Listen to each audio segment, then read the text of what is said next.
ഇതിൻ്റെ തണ്ടുകളിൽ നിന്നാണ് പുതിയ പ്ലാന്റ്സ് പ്രൊപ്പഗേറ്റ് ചെയ്തെടുക്കുന്നത്. ഇടത്തരം മൂപ്പെത്തിയ കമ്പാണ് പ്രൊപ്പഗേഷനായിട്ട് എടുക്കേണ്ടത്. ഈ ചെടി നമുക്ക് ബാൽക്കണിയിൽ വളർത്താം, ചെടിച്ചട്ടിയിൽ വളർത്താം, അതുപോലെ മതിൽമേൽക്കൊക്കെ പടർത്തി വിടാൻ പറ്റിയ ചെടിയാണ്. നല്ല വേരോട്ടുള്ള ചെടി ആയതുകൊണ്ട് ഗ്രൗണ്ടിൽ നടുന്നതാണ് ഏറ്റവും നല്ലത്.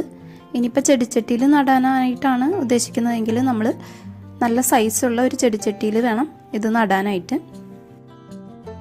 പിന്നെ ഈ പ്ലാന്റിന് ഒരു 6 to 8 hours സൺലൈറ്റ് വേണം.